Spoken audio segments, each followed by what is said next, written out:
I want to take you on a walk around my neighborhood. During the pandemic, I'm sure lots of us are taking walks around our neighborhoods, maybe even for the first time, because it's one of the few things we can safely do. Over the last few months, I've taken walks in the streets around my house a couple of times a week for a bit of exercise and to watch people's gardens grow.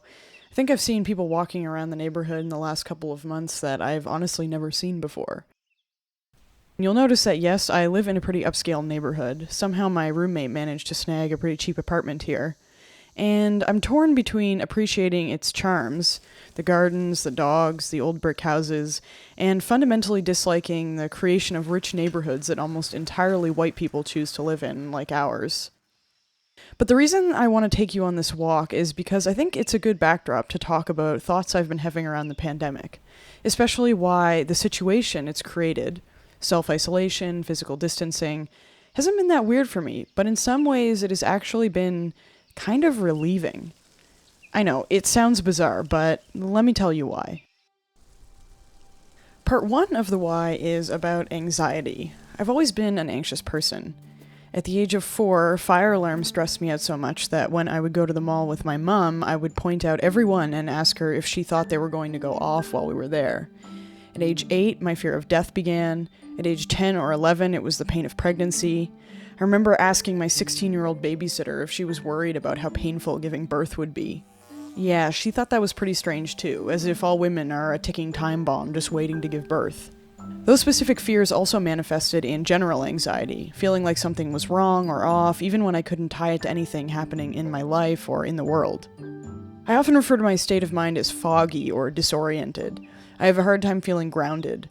The world feels strange to me sometimes. It feels off. I feel off in it. And it seems that most other people don't feel that way. At least that's my perception. I've done a lot of work to help myself feel more stable in my own headspace, and I do feel much better in many ways than I used to. Not always, not in every moment, but often I battle with that foggy, anxious part of my brain. Part two of the why is about the state of the world.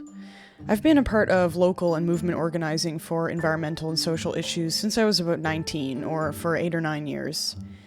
We all want the world we live in to be good. We want it to do right by people, whatever right or good means to us. And for most people, when it doesn't, we feel distressed. To simplify something that is very complex, when you go through the processes of understanding that society doesn't just do wrong by people here and there, but that it's been designed to do a lot of wrong to certain groups of people and to privilege others, it creates a kind of dual reality, a strong cognitive dissonance in your mind. On the one hand, there's this happy, peaceful world that really is just smoke and mirrors, and on the other hand, there's another truth of what's really going on. The human mind has lived in dual realities since we developed language and created fictional stories in our minds, but some dual realities are much more difficult to grapple with than others. When you think that black people are being murdered by the police in huge numbers, the governments are buying pipelines with billions of dollars during a period of unprecedented climate change, and that money could in one fell swoop eradicate homelessness or eliminate student debt, that indigenous communities continue to be ripped from their traditional territories and don't even have clean running water in most of their current communities, you realize that many of the things that are good in your life or are good in the world at large are built on oppression, pain, and suffering of many people.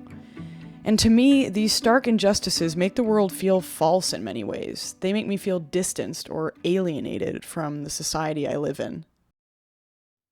A few weeks into COVID self-isolation, I realized I was feeling pretty fine, while many people on my social media feeds and people I was hearing interviewed on the radio seemed very distraught. I heard an interview with one person who, based on their description of their life, seemed to live quite comfortably, but they were fraught with intense anxiety about the uncertainty of what their life would look like in the coming weeks and months. And the point here is in that it's strange that people are distressed. To use probably the most overused word of 2020, this is an unprecedented situation in our lifetime filled with unknowns, so I fully understand their distress. What I began to investigate was my own feelings of calm. I had lost my job in March and didn't know when I would be able to get another one. I didn't know when I would be able to see my family on the East Coast or friends who live in other places, so why did I feel okay when most people didn't? And then it hit me. More people were on the same page as me for this moment in time than maybe ever before. To many people, the world before COVID felt normal. It felt right. Their lives were what they wanted them to be, at least for the most part. But this situation has shaken up their realities. It's shaken up their sense of safety and security and their understanding of how the world is supposed to work. It's revealed injustices and disparities to more people than have maybe ever been aware of them before. And when I say this, I know that it's not entirely true. When this is all over, many people will go back to their lives as normal, or as close to normal as they can. We're very good at ignoring things that we don't want to acknowledge, and they didn't all of a sudden start feeling the exact same way that I do. But the significant part for me was that more people felt off. They felt strange in the world, and the world felt strange to them. I of course need to say that the reason I am comfortable right now and have time to reflect is because of my privilege. My privilege to stay at home, to have a comfortable home, to not be too worried about my finances. And because of frontline workers. And I don't only mean healthcare workers, but grocery store cashiers, sanitation workers, factory workers, people who are not paid a living wage and who have been held hostage working without proper equipment and paid sick days by massive corporations, the people we deem essential. I know that COVID-19 has created an absolute nightmare for many, especially for those who were already living in a nightmarish situation before. So, with my thoughts in this video, I am only reflecting on one part of my own experience that others may relate to or find interesting. Although I've learned to accept and work with my fogginess, my disorientation, my deeply anxious times, and the lens through which I see the world, we all want to be understood. We all want connection. We want to feel like people are living in the same reality that we're living in.